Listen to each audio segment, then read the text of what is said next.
Pemirsa, kita kembali ke diskusi terbaik di Republik ini, Indonesia Lawyers Club dalam perjuangan. Malam ini kita akan membahas isu yang tiba-tiba rame, yaitu Permendikbud nomor 30 2021 yang dituduh oleh banyak kelompok bahwa ini melegalkan seks bebas di kampus-kampus dan bahkan melegalkan juga LGBT. Malam ini kita akan membahas dengan beberapa pakar dan salah satu dari narasumber nanti akan Zoom dari Amerika, Ketua DPP PSI Samara Amani Alatas. Permen itu baru akan diluncurkan atau disahkan besok. Tapi ramainya udah 2 minggu ini, terutama dari pihak Muhammadiyah, kemudian juga dari Majelis Ulama, dan menganggap bahwa ini arahnya ke politik liberal. Pemirsa, filosofi yang kita ajarkan di ruang sekolah kepada anak-anak kita akan menjadi filosofi bangsa dan negara pada masa depan. Abraham Lincoln, salah satu mantan presiden Amerika. Sekarang saya ingin lebih dulu kepada Wakil Ketua Majelis Dik di Litbang PP Muhammadiyah. Karena Muhammadiyah yang saya lihat suaranya paling keras. Gak setuju dengan permen ini. Apa yang menyebabkan Muhammadiyah keberatan? Oke, baik, terima kasih Bang Karni, Bapak Ibu sekalian yang saya hormati. Kami mewakili pimpinan Pusat Muhammadiyah ya, yang memang saya ditugaskan oleh pimpinan Pusat Muhammadiyah untuk menyampaikan soal ini, yang kemudian kami diundang di ILC ya, yang dipimpin oleh Bang Karni Ilyas. Yang pertama begini Bang Karni, ada sesuatu yang menurut Muhammadiyah agak sedikit mengganggu itu ya. Karena apa? Di dalam penyusunan dan pembentukan dari permen itu ternyata ada persoalan berkaitan dengan formal. Masalah formalnya itu ya. Artinya apa? Artinya memang pembentukan ini kemudian tidak diberikan keleluasaan pada publik, terutama stakeholder perguruan tinggi, untuk ikut serta di dalam proses penyusunan itu. Jadi biasanya kan ada kayak public hearing ya, kita tidak tahu Muhammadiyah tidak diundang untuk itu. Itu satu hal. Kemudian yang kedua, itu menyangkut soal yang bersifat substantif ya, atau material. Berkaitan dengan soal pasal 5 itu ya, ayat 2. Yang di situ justru yang menimbulkan problem yang bagi Muhammadiyah, bahasa saya adalah ada psychological pressure ya.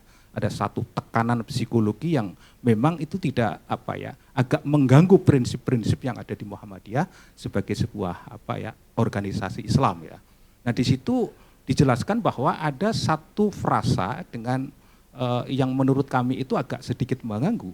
Jadi di situ kan kalau misalnya di situ tidak memunculkan tidak ada persetujuan, berarti kalau misalnya masyarakat memahami kalau ada persetujuan antara pihak yang laki-laki dan perempuan, berarti itu kemudian ada unsur legalnya itu. Nah ini ternyata ada beberapa pasal yang memang seperti itu. Nah ini kemudian seperti mengingkari aspek-aspek values agama, nilai moral, kemudian Undang-Undang Dasar 45 dan juga Pancasila itu.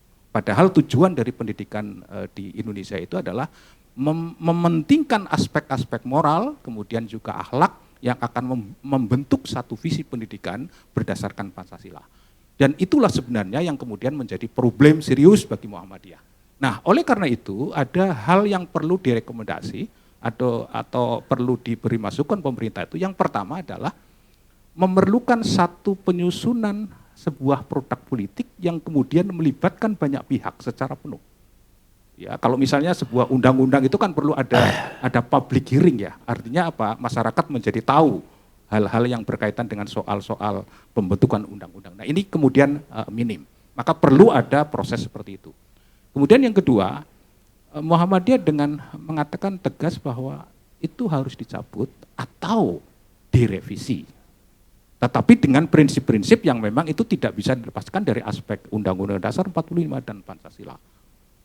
Nah, kalau sudah seperti itu, maka Muhammadiyah menginginkan bahwa itu perlu ada perubahan signifikan bagi Muhammadiyah, yang itu nanti akan menjadi panduan ya bagi sebuah perguruan tinggi.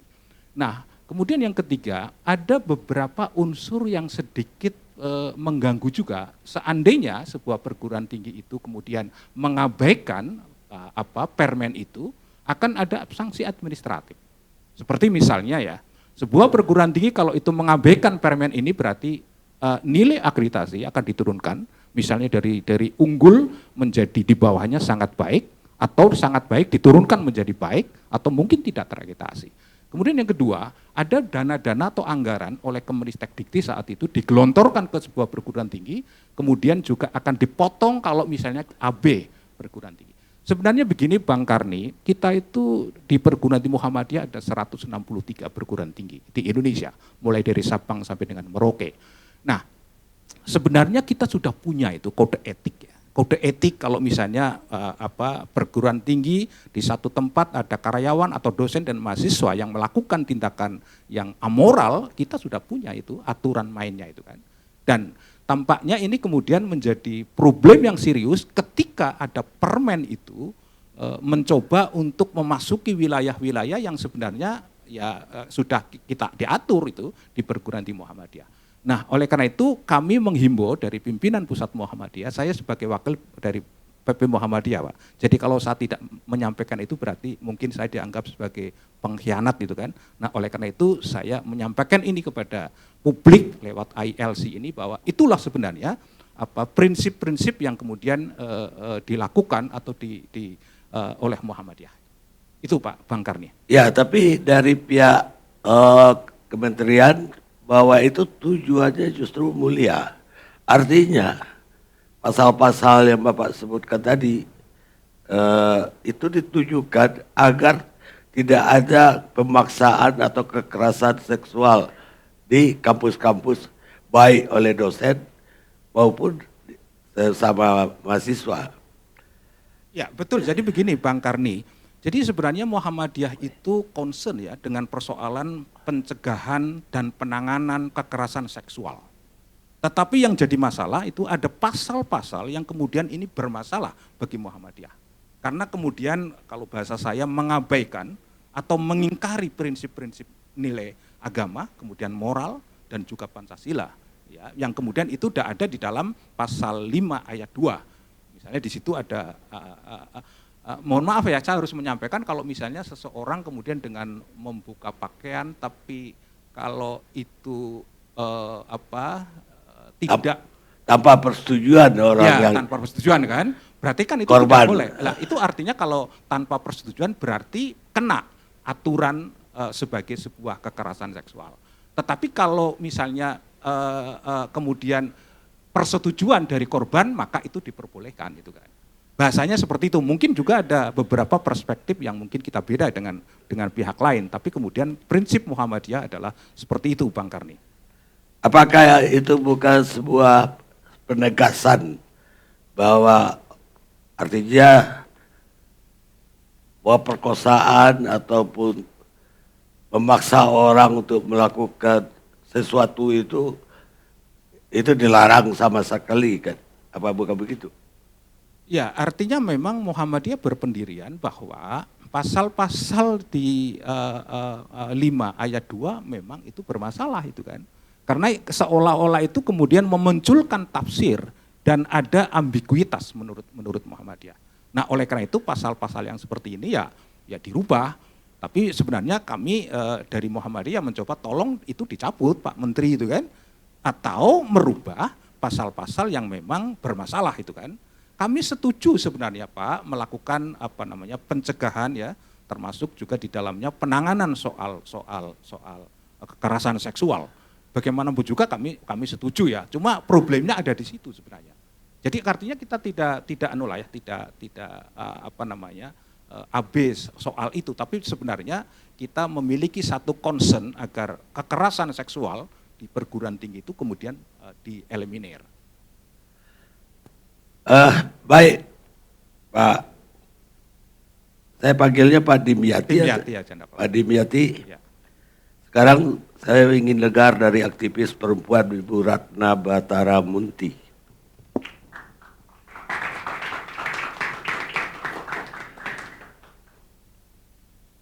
Karena ini sangat responsif, karena banyak sudah laporan korban-korban kekerasan seksual ya, ada 174 korban yang sudah testimoni dari 97 perguruan tinggi, dan ketika kita melihat angka itu sebenarnya itu hanya fenomena gunung es. Karena begitu banyak hambatan korban untuk melaporkan, stigma, dituduh suka sama suka, laporannya juga tidak diproses ya, karena itu tadi ya gampang sekali, apalagi perempuan yang paling banyak mengalami ya. Jadi selalu dianggap dia yang memberi peluang untuk adanya kekerasan seksual, sehingga selalu diragukan laporannya. Jadi selalu kita melihat kasus-kasus kekerasan seksual ini hanya fenomena gunung es saja gitu. Tapi itu udah cukup banyak, 174. Nah, jadi permen ini juga sangat komprehensif karena tidak hanya pencegahan, tapi juga penanganan, perlindungan sampai pemulihan. Ini sesuai juga dengan konvensi tentang kekerasan dan pelecehan seksual di tempat kerja, di dunia kerja, di mana kampus itu kan juga bagian dari dunia kerja, ada calon pekerja, ada staf yang bekerja, dan itu kita sudah punya konvensinya yang juga ditandatangani oleh pemerintah Indonesia dari 378 negara di dunia, dan juga kita juga punya Undang-Undang Nomor 784 yang sudah meratifikasi konvensi penghapusan segala bentuk diskriminasi terhadap perempuan yang di dalamnya juga mengatur kekerasan. Salah satunya kekerasan seksual. Nah, saya juga menurut saya agak aneh ya kalau misalnya kita ada satu aturan ketika tidak menyebutkan secara eksplisit ya, lalu dianggap dibalikan menjadi oh boleh. Karena tadi seperti Bapak Dimyati juga jelaskan di perguruan tinggi sudah ada kok kode etik ya, aturan yang melarang untuk perbuatan melanggar norma susila gitu ya. Nah, sehingga sebenarnya kita tidak berada di dalam wilayah kekosongan norma. Dan bahkan secara publik luas, norma itu kan juga sudah ada. Norma di masyarakat, norma agama, dan itu posisinya lebih tinggi daripada semua aturan yang ada. Karena kita begitu terikat kehidupan kita dengan norma itu. Nah, sehingga ketika ada permen yang mengatur secara khusus, itu memang karena dari banyak fakta dan tadi laporan memang tidak cukup untuk merespon persoalan tersebut. Nah, sehingga kita harus memposisikan permen ini sebagai satu aturan yang khusus yang memang mengatur sesuatu yang jahat gitu ya. Ini bukan hanya soal dosa, tapi dosa plus jahat gitu. Nah, karena itu kekerasan. Nah, kalau memang unsur kekerasan itu kan, kekerasan itu sesuatu yang memang dipaksakan atau yang tidak setujui. Nah, kalau kita lihat di KUHP kan ada perkosaan, itu kan dipaksakan. Hubungan seksual atau ada pencabulan, itu kan juga dipaksakan. Kadang dengan ancaman atau dengan kekerasan, tapi sesuatu yang memang tidak dikehendaki. Nah, selama ini kan kita sudah menerima ya aturan di KUHP. Tapi kita nggak ada tuh yang mempersoalkan, oh berarti KUHP kita melanggengkan zina, kan nggak gitu. Cara berpikirnya nggak bisa dibalik gitu. Tetapi oke, dia bebas dari norma, dari aturan permen atau dari KUHP pasti bebas karena nggak disebutkan kan gitu. Kita punya azas legalitas, kalau tidak disebutkan ya berarti dia bebas. Tetapi bukan berarti dia tidak bersalah. Dia pasti bersalah karena melanggar kesusilaan dan ada aturan yang lain yaitu kode etik, norma agama, norma etika, dia mungkin bisa kena sanksi sosial, lalu dari komunitas agamanya juga pasti juga bisa dikenai sanksi. Artinya kita hidup juga sudah ada aturan-aturan yang ada, sehingga ketika tidak dieksplisitkan bukan berarti dia juga bebas. Jadi cara berpikir maksudnya tuh narasi bahwa ini kalau nggak dieksplisitkan berarti boleh, saya kira itu yang mungkin perlu di-clearkan gitu ya, karena akhirnya jadi cukup menyesatkan dan saya juga sedih kok malah ada permen yang begitu baik gitu ya, yang begitu respon terhadap korban, kok kita nggak dukung gitu ya. Jadi saya sih berharap sebagai organisasi muslim yang besar dan saya juga menjadi bagiannya, bapak saya juga adalah organisator di PP Muhammadiyah gitu ya. Jadi saya merasa sebagai orang yang juga merasa agama saya juga harusnya mendukung ini gitu, bukan malah seolah memberikan argumen-argumen akhirnya orang jadi jauh gitu ya untuk mengawal permen ini gitu. Itu sih Bang, Pak Karni. Kalau tadi Ibu bilang bahwa aturan ini sama KUHP sejalan gitu, artinya kekerasan baru dihukum menurut KUHP, di luar itu gak dihukum kan? Iya. Lah buat apa lagi ada permen ini, pada pasal KUHP dari 281 sampai pasal 296 kalau saya nggak salah atau 295 itu udah lengkap sekali kalau kekerasan dalam seksual.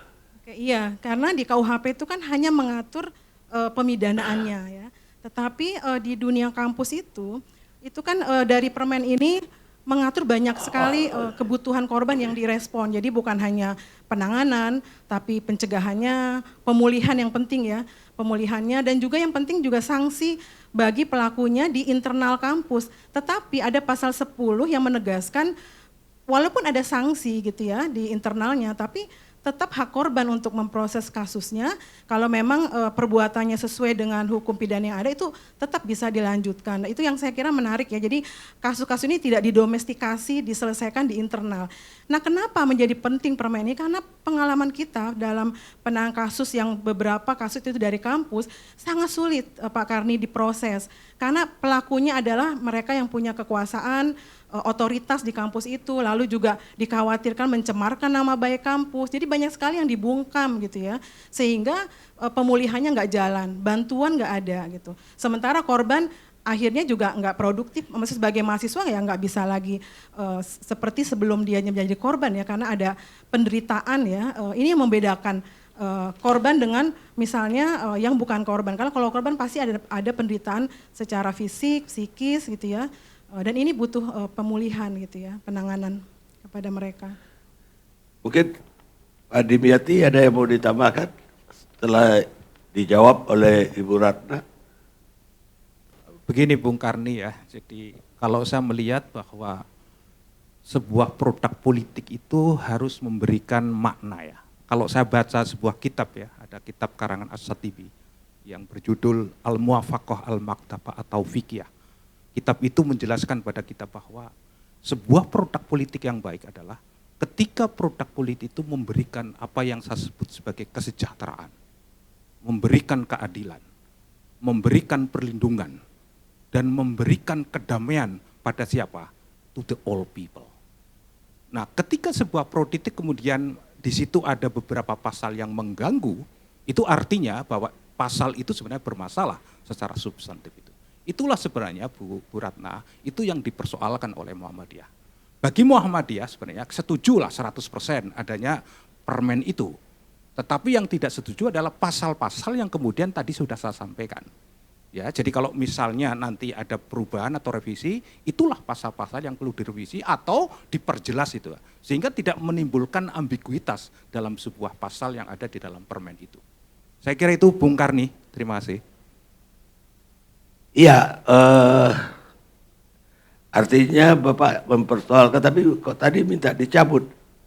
Ya, artinya pertama begini, cabut, ya, kemudian dibuat yang baru lagi, atau kalau pemerintah agak mungkin tidak mengakomodasi ya, perlu direvisi pasal itu kan, sehingga tidak menimbulkan problem. Karena begini, saya sebagai dosen Bang Karni ya, ketika kita mengajarkan sesuatu di kelas, di program S1, S2, dan S3, maka ada sebuah jargon teaching order and the finding disorder.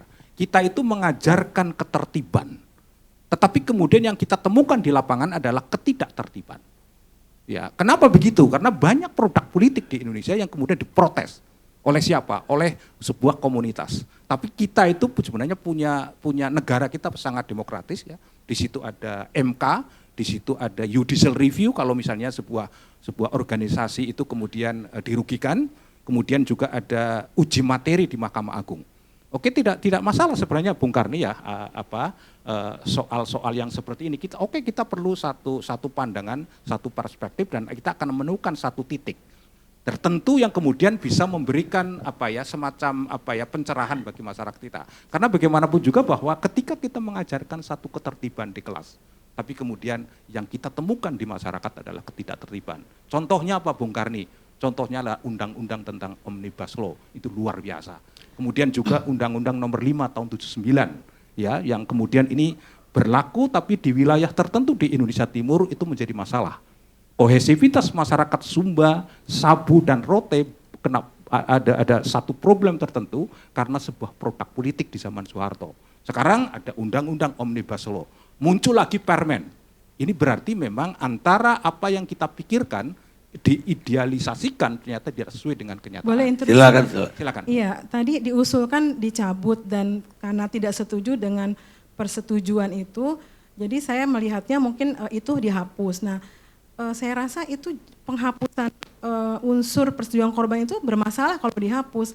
Karena kalau dihapus itu tidak akan membedakan bahwa ini perilaku kekerasan dan tidak kekerasan. Nah, pada ini fokus mengurusi kekerasan seksual. Jadi bukan mengurusi perbuatan asusila. Perbuatan asusila tadi kan saya bilang ada aturan yang lain, ada norma masyarakat, tapi ini kekhususan untuk menjangkau persoalan-persoalan yang jahat, yang penuh paksaan, yang tidak dikehendaki korban. Nah, kalau itu mau kita hilangkan, sudah tidak ada lagi unsur yang menjadikan seseorang itu korban gitu loh. Nah, artinya bukan lagi permen kekerasan seksual, dan kita nggak membutuhkan permen-permen yang memang di luar dari persoalan yang ingin disasar, yaitu masalah kekerasan seksual sebagai sesuatu yang jahat gitu ya. Ada pelakunya harus diberi sanksi dan ada korbannya yang menderita yang harus dipulihkan. Perlu diganti rugi juga ya oleh pelaku gitu ya. Dan kita sudah punya Undang-Undang 31 nomor tahun 2014 tentang perlindungan saksi dan korban. Nah, ini saya kira undang-undang ini harus jadi payung, ini kan permen di bawahnya ya. Jadi ada payungnya di atasnya undang-undang di mana memang kita fokus untuk penanganan korban di sini. Nah, kalau mau dihapuskan soal persetujuan itu di mana korbannya gitu ya. Jadi begini Bu Ratna ya. Jadi memang harus ada semacam ini ya, pengakomodasian ya sebuah produk politik dengan masyarakat yang ini memang itu kan diperuntukkan untuk seluruh perguruan tinggi di Indonesia. Maka sebenarnya perlu ada semacam, kalau dulu pembentukannya itu kemudian tidak menjadi problem karena banyak tidak yang diundang. Kalau Muhammadiyah misalnya punya 163 perguruan tinggi, mestinya ada salah satu rektor yang diundang untuk membahas soal-soal yang seperti itu. Sehingga tidak muncul problem-problem yang serius yang bagi kami Muhammadiyah agak mengganggu ya, yang berkaitan dengan soal nilai agama, Pancasila, dan Undang-Undang Dasar 45. Jadi tidak soal ya kaitannya dengan soal itu, kalau Ibu berpendapat seperti itu, oke, kita berbeda perspektif tidak soal. Tapi Muhammadiyah berpendirian seperti itu. Makasih Bung Karni. Baik. Pemirsa, bekerja keraslah bukan untuk sukses, namun untuk memperjuangkan nilai-nilai Albert Einstein, ilmuwan dunia. Kita rehat sejenak.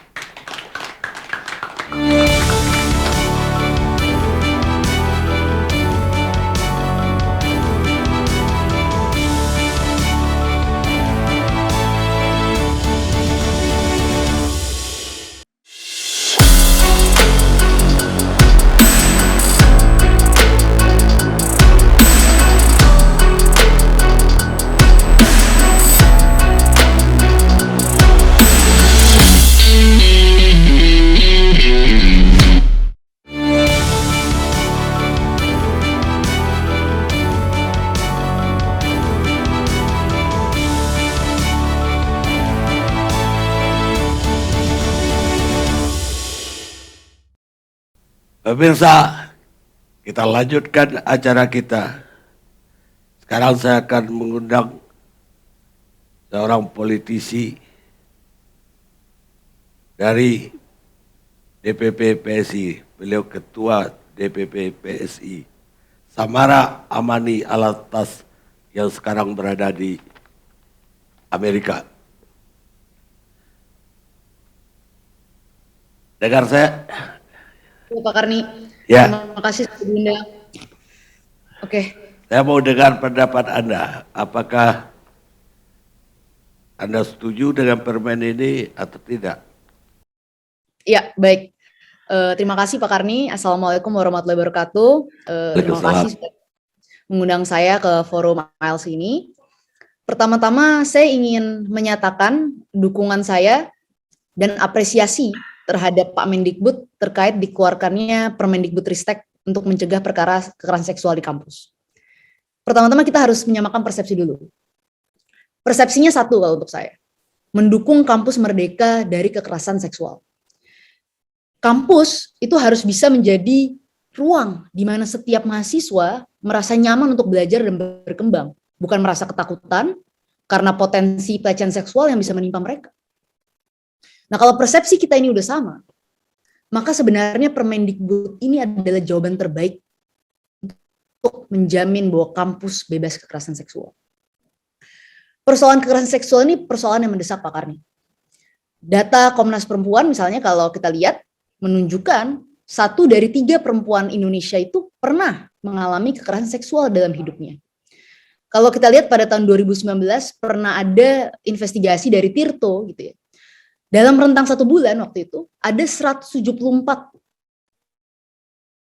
mahasiswa yang menyatakan testimoni bahwa mereka pernah mengalami kekerasan seksual dalam kampus. Dan itu dalam rentang waktu 1 bulan. Biasanya kalau kita bicara kekerasan seksual, data dan testimoni itu selalu minim. Kenapa? Karena memang kenyataannya banyak perempuan yang takut berbicara kalau menimpa kekerasan seksual. Kenapa? Karena stigma sosialnya buruk sekali dan kemudian implikasi yang diterima. Kalau misalnya kita lihat dalam lingkungan kampus, apakah akan ada jaminan perlindungan dari kampus sehingga pelaku tidak bisa mengintimidasi korban? Banyak ketakutan-ketakutan yang membuat seseorang tuh takut untuk berbicara dan bahkan traumatis untuk mengungkapkan apa yang mereka rasakan. Nah, Permendikbudristek ini kalau dalam pandangan saya adalah jawaban dari persoalan yang selama ini dihadapi mahasiswa di kampus. Kalau misalnya kita lihat dalam pasal 7 gitu ya, upaya dosen misalnya melanggengkan atau menggunakan relasi kuasa di kampus itu sekarang dibatasi dengan cara tidak boleh lagi ada pertemuan di luar kampus atau di luar jam operasional kampus. Jadi kan relasinya tetap profesional antara mahasiswa dan dosen gitu. Dan kalau kita lihat juga Permendikbud ini bukan hanya aturan-aturan semacam ini saja, tapi Permendikbud ini kalau kita lihat lagi secara detail dalam bab 3, itu kan memberikan mekanisme perlindungan pada korban kekerasan seksual secara menyeluruh di situ. Nah, biasanya kan korban kekerasan seksual itu Pak Karni setelahnya mengalami trauma. Dan di dalam Permendikbud ini diatur gitu bahwa kampus itu harus bisa memberikan pendampingan hukum, layanan kesehatan, konseling gitu. Itu diatur secara detail dan menyeluruh. Dan bahkan kalau kita lihat kan pelaku pun diberikan konseling juga agar tidak melakukan perbuatan yang sama. Jadi yang menurut saya bagus dari Permendikbud ini, fokusnya itu kan bukan hanya sanksi atau penindakan, tapi juga mencegah agar kejadian kekerasan seksual itu tidak berulang dalam kampus dan memberikan perlindungan pada korban secara menyeluruh gitu. Ya saya tahu Pak Karni bahwa Permendikbud ini memicu kontroversi, utamanya misalnya terkait frasa persetujuan korban. Nah, dalam kaitan dengan ini ada 2 hal yang ingin saya coba jelaskan. Yang pertama mungkin ada logika hukum pidana yang memang memengaruhi pembuatan Permendikbud ini. Kalau menurut saya, frasa persetujuan korban ini memang digunakan untuk mengukur kerugian korbannya. Kalau misalnya kita lihat dari logika hukum pidana, kan biasanya tuh harus ada yang diberikan. Nah, peraturan ini kan menggunakan logika yang kurang lebih sama. Kata persetujuan itu untuk mengukur kerugian korbannya. Berarti di sini harus ada pelaku, harus ada korban, dan pelaporan yang menyatakan bahwa korban dirugikan. Nah, dalam kekerasan seksual kan juga sama. Ada korban yang kemudian dirugikan di situ karena akibat kekerasan seksual itu, baik secara fisik, secara non fisik, itu kan secara politik, budaya, sosial dan lain sebagainya. Dan yang kedua, kita juga bisa mengetahui asumsi pembuat kebijakan dari Permendikbud ini. Dalam hal ini Mendikbud ya dan kementeriannya. Permendikbud ini menurut saya mengafirmasi hak perempuan terhadap tubuh. Dan ini penting, karena dari frasa ini kita menjadi mengetahui bahwa asumsinya di sini perempuan itu bukan objek Pak Karni, tapi seseorang yang memiliki agensi dan hak penuh pada tubuhnya. Maka ketika hak itu dirampas, misalnya dalam kasus pemerkosaan, itulah yang disebut kekerasan seksual kan.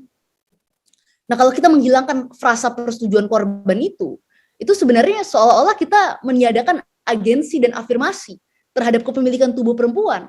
Dan menurut saya itu salah, karena perempuan bukan objek dan dia punya hak pada tubuhnya.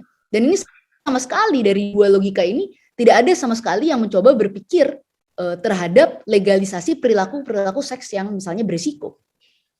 Nah, kalau kita mau atau ada keinginan mengkriminalisasi perilaku seks yang tidak diinginkan, itu kan ranahnya di KUHP Pak Karni, bukan di Permendikbud ini. Jadi kalau itu yang mau diperjuangkan, silahkan menurut saya di KUHP. Tapi kalau memperjuangkannya itu di Permendikbud ini agak salah alamat menurut saya. Kalau untuk saya, peran untuk mencegah perilaku seks berisiko atau dan lain-lain itu tidak selalu harus menggunakan mekanisme koersif negara. Alhamdulillah kita harus bersyukur. Kita punya NU, kita punya Muhammadiyah, kita punya berbagai macam institusi sosial yang bisa memberikan pendidikan seksual untuk pada masyarakat dan mahasiswa tentang perilaku-perilaku seks berisiko. Justru kalau kita baca lagi nih sebenarnya Pak Karni ya dalam peraturan Permendikbud ini. Peraturan ini kan mendorong pendidikan seksual. Yang penting menurut saya dalam pencegahan perilaku seperti ini gitu. Jadi disinilah peran institusi sosial, peran institusi keagamaan untuk lagi-lagi memberikan pendidikan terkait apa yang boleh, apa yang tidak baik, dan lain sebagainya. Nah, karena posisi saya jelas mendukung, dan menurut saya Permendikbud ini bagus, ya yang harus dilakukan saat ini adalah mengawal, agar Permendikbud ini tidak hanya sekedar menjadi peraturan, tapi bagaimana caranya agar Permendikbud ini benar-benar terimplementasi dengan baik di lingkungan kampus. Jadi itu fokus saya Pak Karni, dan menurut saya Permendikbud ini adalah langkah awal keseriusan negara dalam menyelesaikan perkara kekerasan seksual yang sudah menjadi momok bagi banyak perempuan Indonesia. Dan semoga ini baru langkah awal dan akan banyak kebijakan-kebijakan lain yang keluar untuk membantu perkara kekerasan seksual yang selama ini dihadapi oleh perempuan-perempuan di Indonesia. Mungkin itu dulu dari saya Pak Karni. Ya, tapi begini Samara, yang keberatan dengan permen ini bukan keberatan terhadap pasal-pasal melarang kekerasan tadi. Keberatannya kepada frasa harus sepersetujuan, tanpa persetujuan. Jadi kalau persetujuan, semua perbuatan seksual tadi boleh dilakukan di kampus. Itu yang keberatan dari yang menolak.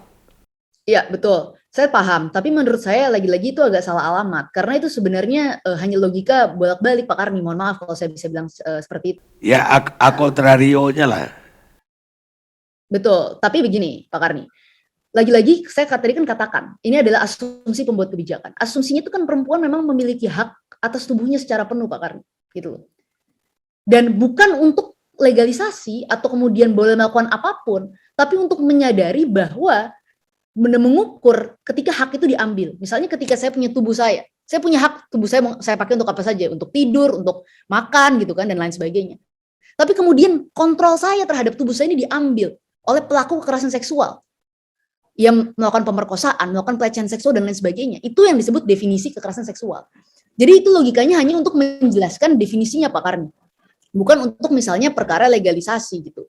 Nah, sekarang kalau misalnya kemudian frasa itu dihilangkan, asumsinya apa terkait kekerasan seksual, alternatif dan solusinya apa? Karena sampai saat ini pun ketika banyak pihak yang kemudian menolak perkara frasa persetujuan korban tersebut, saya tidak melihat satupun alternatif solusi terkait definisi kekerasan seksual tersebut. Gitu. Kalau menurut saya definisi tanpa persetujuan itu mampu satu mengukur kerugian yang dialami korban, kedua mampu menjelaskan tentang hak dan kepemilikan terhadap sesuatu tubuh yang dirampas oleh orang lain. Itu dalam pandangan saya Pak Karni. Baik, mungkin Yang bisa jawabnya politisi juga kayaknya. Mardani Alisera, anggota DPR dari PKS. Asih Bang Karni. Bismillahirrahmanirrahim. Assalamualaikum warahmatullahi wabarakatuh. Waalaikumsalam. Alhamdulillah, Allahumma sholli ala Sayyidina Muhammad. Amma ba'd. Bang Karni dan teman-teman, menarik sekali ILC kita terkait dengan Permendikbud 30 2021 ini. Mbak Ratna tadi sudah menyampaikan, Samara, Hadim. Yang pertama Bang Karni, niat baik itu harus dengan cara yang baik. Ya. Saya tidak menegasikan yang Mbak Ratna ataupun Samara sampaikan bahwa ada banyak kandungan baik dalam permen ini, termasuk yang tadi sudah disampaikan. Keberatan dari teman-teman Muhammadiyah, termasuk kami dari Partai Keadilan Sejahtera, semata-mata ingin membuat Permendikbud ini menjadi sesuatu yang memberikan solusi. Bukan malah menambah solusi karena dari katakan ya tindakan kekerasan seksual menjadi kebebasan seksual. Karena kedua-duanya adalah kutub ekstrim yang harus ditentang. Bang Karni, secara prinsipil 9 bab dan 58 pasal yang ada dalam Permendikbud ini punya beberapa catatan. Contoh ya kalau tadi Pak Dim sudah menyatakan beberapa aspek tentang formilnya. Ya, beberapa stakeholders tidak diundang.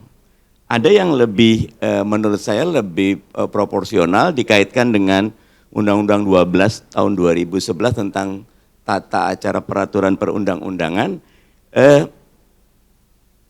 Dalam bab menimbang ada 11 cantolan ya, termasuk tentang sistem pendidikan nasional. Ya. Tapi dalam definisinya, ini saya bacakan nih di bab 1 ketentuan umumnya ya. Kekerasan seksual adalah perbuatan merendahkan, menghina, melecehkan dan garis miring atau menyerang tubuh dan garis miring atau fungsi reproduksi seseorang karena ketimpangan relasi kuasa dan garis miring atau gender yang berakibat atau dapat berakibat penderitaan psikis dan garis miring atau fisik termasuk yang mengganggu kesehatan reproduksi seseorang dan hilang kesempatan melaksanakan pendidikan tinggi dengan aman dan optimal. Frasa ini Bang Karni mirip dengan rancangan undang-undang kekerasan seksual yang belum selesai dituntaskan di DPR. Karena di frasa ini kita punya banyak catatan, contohnya gitu loh. Kalau tidak ada ketimpangan relasi seksual dan ketimpangan relasi kuasa dan atau gender, maka dianggap bisa kontrarionya, kalau kami mafhum mukhalafahnya dalam bahasa Al-Quran bisa dianggap tidak masalah. Sama seperti yang ini Bang Karni, yang kita ramai sekali ini ya, Mbak Ratna dan Samara tentu udah ya, pasal 5 ayat 2 huruf 1 tentang menyentuh, mengusap, meraba pada tubuh korban tanpa persetujuan korban. Kalimat ini kalimat yang akhirnya membuat persepsi bahwa dari kita anti kekerasan seksual menjadi kebebasan seksual, dan ini sesuatu yang oleh teman-teman Muhammadiyah dan teman-teman lain betul-betul sangat diperhatikan. Dan saya membaca Mas Saiful Huda, Ketua Komisi 10 juga mengatakan ini termasuk yang harusnya sebaiknya direvisi.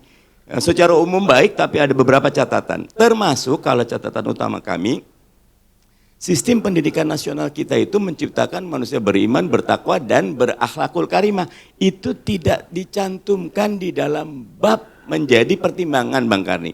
Padahal konstruksi yang kami pahami, keseluruhan bangunan Indonesia yang berdasarkan Pancasila dan Undang-Undang Dasar 1945 itu betul-betul menempatkan asas ketuhanan, asas etika, asas moral, asas agama sebagai bagian. Konstruksi yang ada di undang-undang ini banyak yang bagus tetapi hilang ruhnya.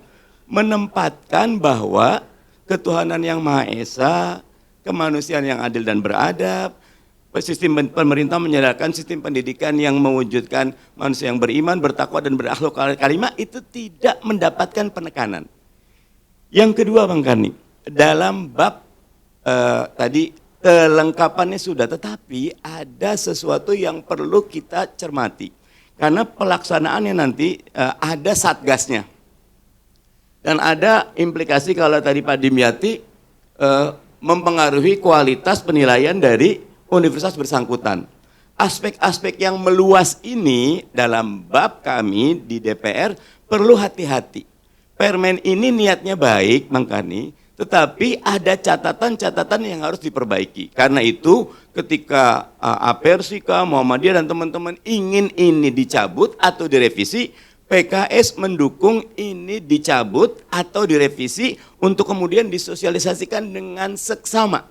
Mengundang semua stakeholders untuk membahas masalah ini. Benar, kita ada kasus kekerasan seksual. Tapi jangan sampai dari Permendikbud ini ada peluang untuk kebebasan seksual. Yang itu sama berbahayanya dengan kekerasan seksual. Begitu Bang Karni. Mungkin Samara punya jawabannya. Iya, ya saya paham dengan concern Pak Mardhani ya. Meskipun menurut saya agak jauh dan menurut saya sih lagi-lagi tidak ada upaya untuk legalisasi semacam itu karena memang pada faktanya yang lebih banyak dibahas dalam Permendikbud itu kan justru hal-hal yang sangat baik. Kalau tadi Pak Mardhani bicara lagi soal moralitas dan kemudian pentingnya misalnya kampus itu penuh dengan akhlak dan bertakwa dan lain sebagainya. Kalau kita lihat deh satu-satu esensi dari Permendikbud ini, kita baca per detail.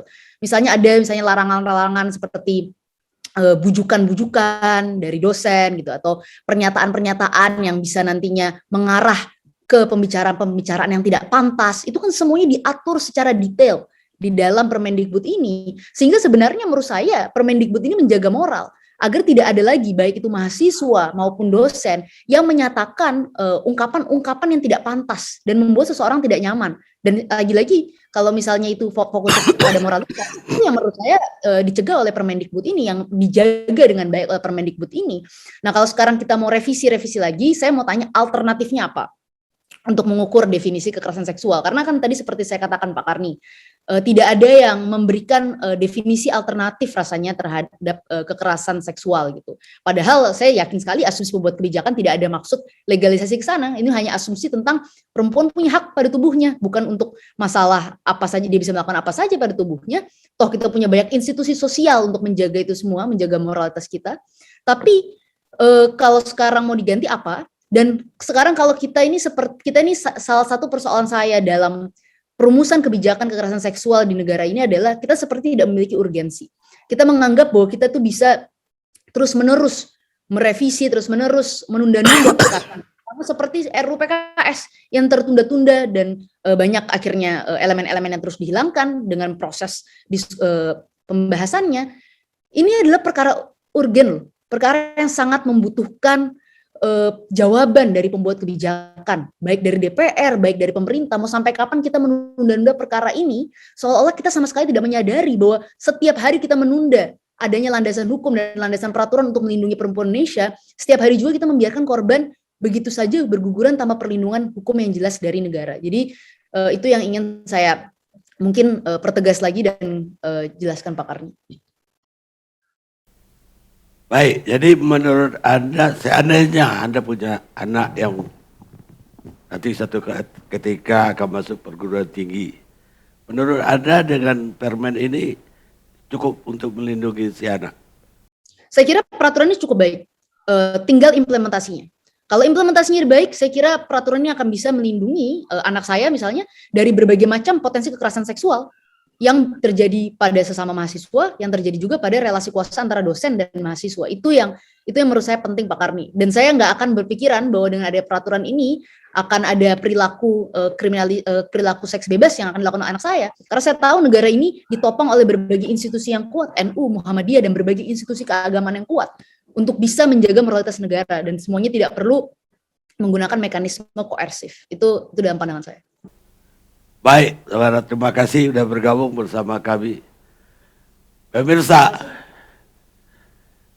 memberikan edukasi kepada pikiran anak, tapi tidak memberikan edukasi terhadap moral, itu sama saja menciptakan menciptakan orang-orang yang akan mengancam kehidupan masyarakat kelak. Theodore Roosevelt, Presiden ke-26 Amerika. Kita rehat sejenak.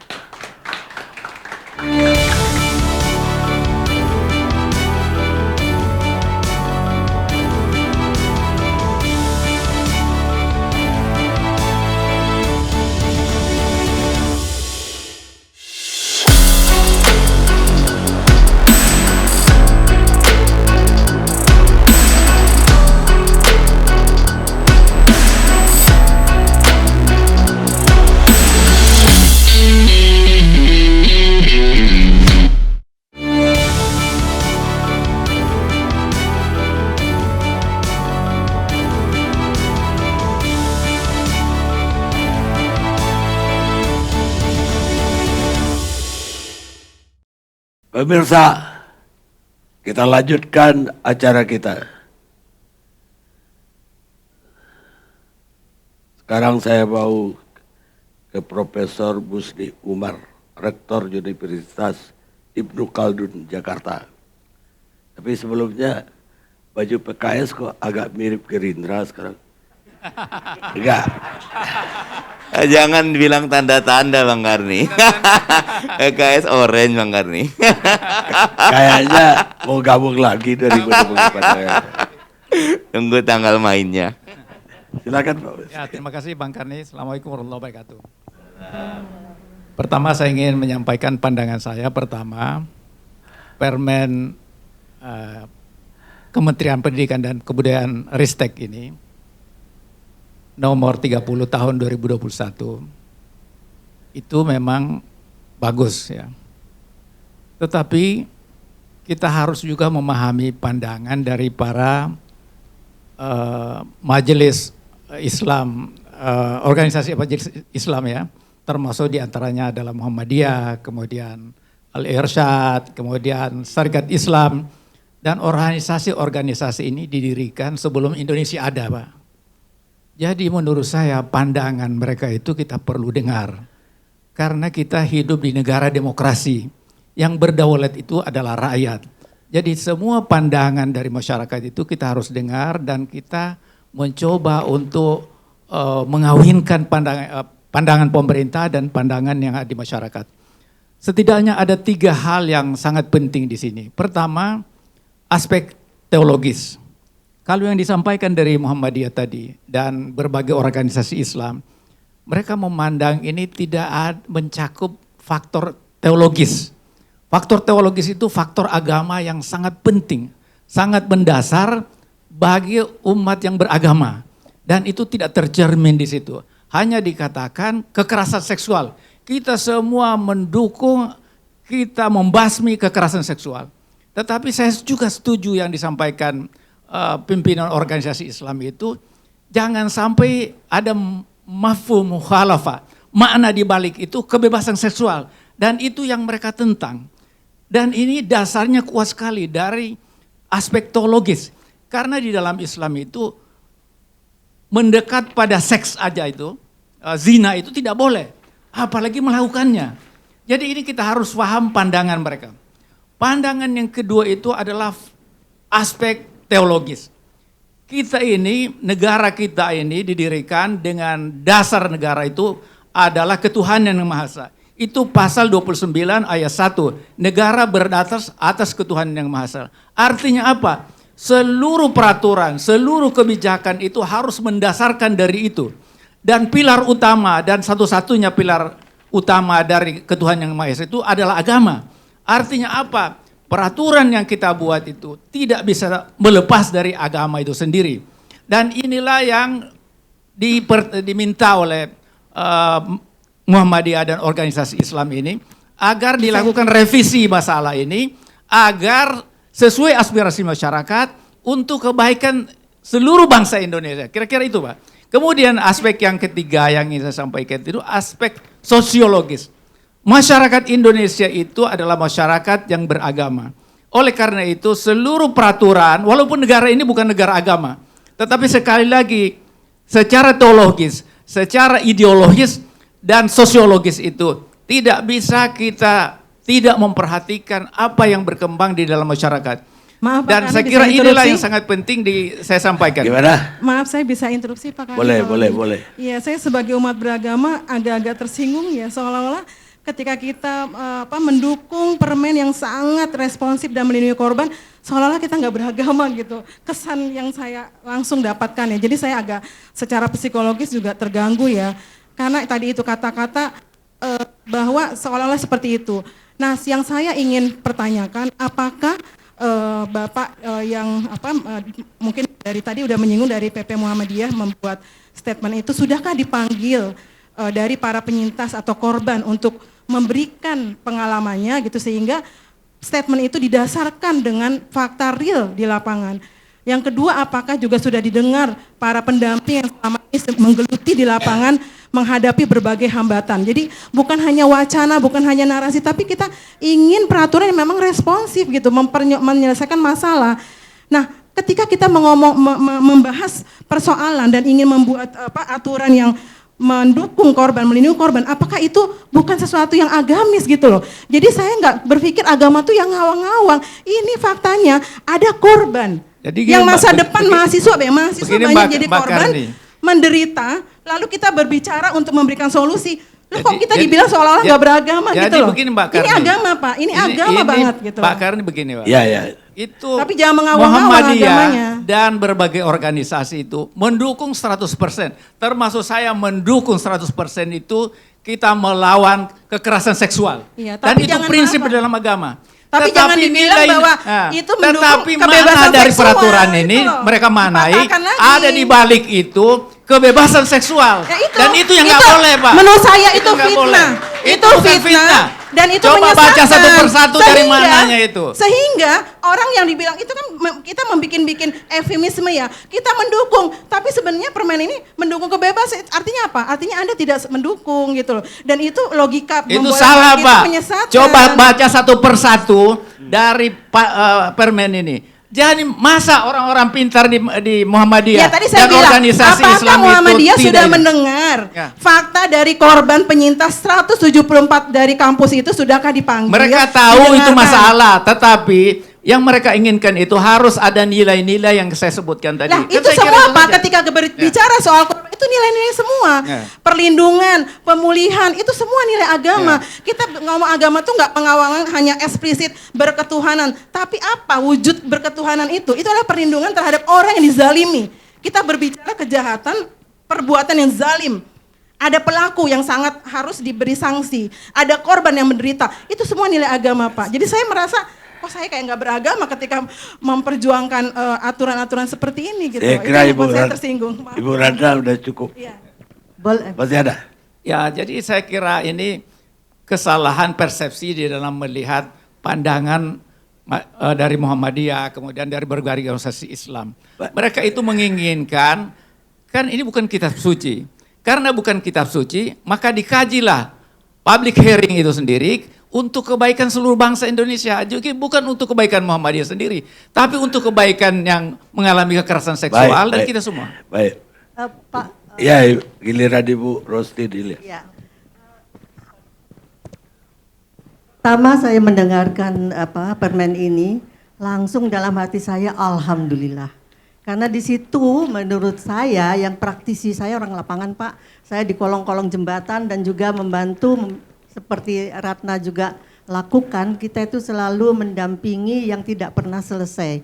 Tapi di dalam permen ini yang saya lihat sudah ada di situ preventif, ada edukatif, ada rehabilitatif, dan di situ sudah ada gitu loh. Ya memang pasti ada yang nggak sempurna ya, tapi bukan berarti itu terus kemudian di belakangnya ada sebuah permainan bahwa ini membiarkan kebebasan seksual, itu enggak seperti itu cara pandang kami melihatnya Pak. Saya rasa ini adalah sesuatu yang better late than never. Tidak pernah selesai permasalahan-permasalahan ini. Kami sendiri mendampingi kasus-kasus seperti ini sejak tahun 1995 Pak. Tapi nggak pernah ada penyelesaian. Yang ada korban takut, yang ada korban merasa dia dikucilkan. Ya, itu terus menerus. Dan ini tidak bisa selesai. Dengan adanya permen ini terus terang saya mengucapkan alhamdulillah karena ini adalah satu penolong. Kalau memang Bapak merasa bahwa ini kurang sempurna, ini ya saya nggak tahu ya, politik bukan domain saya. Oke, jadi saya tidak akan berbicara tentang gaya-gaya politik, apalagi sekarang udah mendekati 2024, napas pun salah kan gitu. Jadi saya pikir ini bagi orang-orang seperti saya dengan Ratna yang udah kenyang kita di lapangan itu sakit Pak melihatnya ini. Dan ini ada secercah penolong, tolonglah diterima ini. Itu saja yang kami inginkan. Karena tidak ada Pak, di dalam orang di Indonesia, orang KTP Islam, dia tidak pernah sholat. Coba dia colek Islamnya, marah dia. Jadi bukan berarti terus kita main-main dengan agama, enggak lah. Cuman itu yang saya ingin, kita tidak berada di angan-angan. Kita ada down to earth, kita melihat bagaimana mereka kesakitan, bagaimana mereka berdarah-darah, bagaimana mereka yang dikucilkan, tidak berani kuliah lagi dan sebagainya, banyak sekali. Tidak cuma di satu universitas, silahkan seluruh Indonesia, ada semuanya.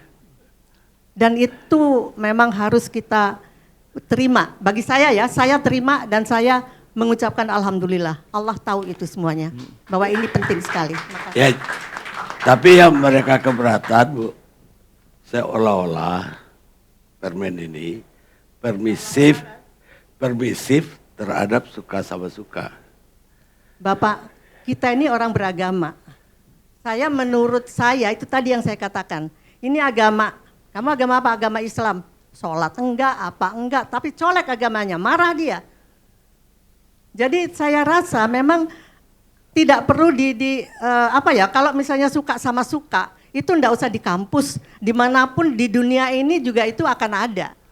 Tapi kalau kita di dalam kampus ini ada seperti itu, dan saya rasa mahasiswa kampus pun juga bukannya tidak ngerti, dia ngerti. Dan kalau misalnya akan ditambahkan itu, bikinlah peraturan yang lain. Kalau menurut saya ini pragmatis. Tapi memang itulah yang dibutuhkan sekarang. Ini nggak bisa Pak, kalau kita semuanya harus masuk ke dalam situ, menurut saya nggak bisa juga. Izin Menggarni, tidak menegasikan yang disampaikan bahwa permen ini punya aspek perlindungan. Dan saya setuju ini sudah berat, tetapi nyun sewu, memang terma pada tubuh korban tanpa persetujuan korban, menurut saya ini kita mesti duduk bareng Mbak. Iya. Karena kita jangan sampai dari kekerasan seksual jatuh kepada kebebasan seksual yang itu pun akan berdampak berat sekali. Dan karena itu duduk bareng untuk menyelesaikan terma ini tidak akan lama. Nah dari situ nanti kita bisa menyelesaikan secara utuh gitu loh. Maaf Bang Karni, cuman kita harus memahami dulu persoalan kekerasan seksual apa. Kalau suka sama suka itu bukan kekerasan seksual, itu persoalan asusila. Jadi bukan ranahnya permen ini gitu loh. Kami menganggap penyelesaian tidak bisa satu persatu Mbak, karena ketika satu persatu tadi menyelesaikan masalah akan menimbulkan masalah yang lain. Enak duduk bareng. Iya, tapi saya kasih dulu ya pemahaman soal konteks kekerasan seksual. Dan ketika kita mau mencampur baukan sesuatu yang jahat, sesuatu yang pemaksaan, sesuatu yang menimbulkan korban dengan hal yang lain, yang sesuatu yang dosa, sesuatu yang itu baik korban maupun pelaku itu bisa sama-sama dijerat, itu dampaknya Pak ya, kita di lapangan. Dampaknya adalah menzolimi korban. Kita udah kenyang korban itu ketika melapor nggak diterima, oh kamu suka sama suka. Nah sekarang bukan stigma lagi yang akan diterima korban, dia terjerat sebagai pelaku perzinahan kah, pelaku aseksual lah. Nah kita nggak mau mencampur adukan itu. Jadi yang namanya kekerasan itu ada sesuatu perbuatan yang tidak dikehendaki, karena tidak kehendaki akhirnya menyakitkan, butuh pemulihan.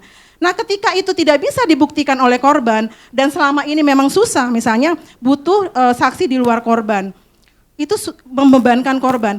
Yang terjadi sekarang kan stigma, tapi kalau kita mencampur baurkan, terjeratlah si pelaku ini, si korban ini sebagai pelaku. Itu yang terjadi Sudan. Makanya sudah itu merubah definisi perkosaannya. Tidak ada lagi konsep perzinahan di situ. Kita tidak Itu yang merujuk ke terjadi, Sudan. makanya. Kita tetap iya, merujuk tapi harusnya jadi kepada pembelajaran kita, Pak. kekayaan Jangan mencampur baukan dari sesuatu yang budaya kita. Memang Iya. kita orang timur berbudaya. Tapi dan permasalahan sudah KS ada, itu, gitu. Dan itu buat yang harus saya, dipahami. Contohnya Baik, gini, Mbak. Iya. Mestinya Saya ada kira dalam cukup. Permendikbud Saya kira itu cukup. penjelasan. sesuatu yang bukan kekerasan Saya yang mau dicampur baurkan gitu. Mau pindah ke Pak Beda. Zulfikar. Susila. Betulnya kami juga mengundang dari Kementerian Pendidikan, dari STEK, tapi tidak satu pun wakil dari kementerian yang mau hadir. Karena itu kita undang dari para aktivis dan pakar hukum pidana. Oke. Dari sudut hukum pidana, ya, ini sebenarnya sesuatu yang menjadi tambahan penjelasan gitu. Sebenarnya kelengkapan dari definisi yang selama ini kita sering meraba-raba, kekerasan seksual gitu. Nah, dengan permen ini ya menjadi paling tidak kita sudah tidak meraba lagi apa definisi dari kekerasan seksual itu. Nah, itu yang dari sudut hukum pidana itu keuntungannya itu. Ya artinya ada sesuatu yang pasti gitu. Karena kan penegakan hukum itu kan harus pasti, ada kepastian hukum gitu. Nah, dengan elaborasi seperti ini dari sudut hukum pidana satu kemajuan gitu ya. Itu ya satu. Yang kedua, bahwa hukum pidana juga masuk ke wilayah masuk ke wilayah pribadi dalam pengertian hubungan seksual antar manusia gitu ya. Saya kira sejak dulu juga, sejak zaman Belanda, sejak KUHP ini lahir, itu sudah ada aturannya gitu. Artinya memang sampai kapanpun pola relasi antara perempuan dan laki-laki itu meskipun ada lembaga yang namanya perkawinan, sering juga ada manipulasi di dalamnya gitu. Sehingga kemudian diperlukan juga aturan-aturan ya yang mengatur relasi antara perempuan dan laki-laki dalam konteks hubungan seksual gitu. Nah, karena itu kemudian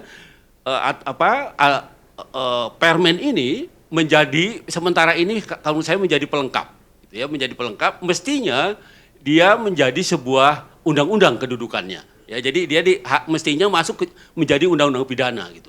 Elaborasi dari tindak pidana yang memang sudah ada di beberapa undang-undang pidana.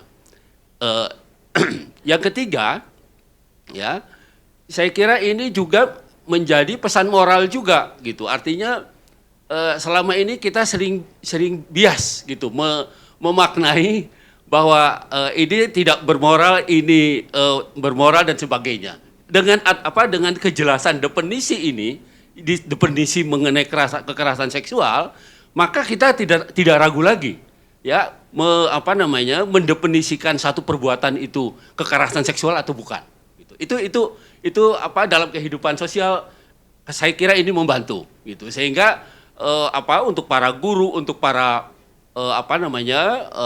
yang berhadapan dengan masyarakat, saya kira ini bahan penting gitu ya untuk menjelaskan kepada masyarakat bahwa kekerasan seksual inilah kira-kira bentuk-bentuk dari kekerasan seksual yang juga sebuah perbuatan yang melawan hukum. Dari sudut hukum pidana ini menurut saya sudah ada dalam pasal-pasal hukum pidana ya dari Apakah overlap? Karena udah ada di pasal pidana. Ini elaborasi, Bang. Karena hukum pidana itu kan pasti KUHP, pasti undang-undang. Yeah. Ini kan peraturan menteri. Yeah. Jadi ketika di dalam undang-undang itu belum jelas, maka dia akan mengacu kepada elaborasinya gitu, pada penjelasan berdasarkan penjelasan peraturan menteri gitu. Nah, jadi kalau menurut saya ini melengkapi gitu. Ya, melengkapi ketidakpastian atau bahkan ketidakjelasan di dalam praktek penegakan hukum mengenai seksual harassment ini gitu. Ya, pelecehan seksual dan sebagainya. Saya kira itu, Bang. Baik.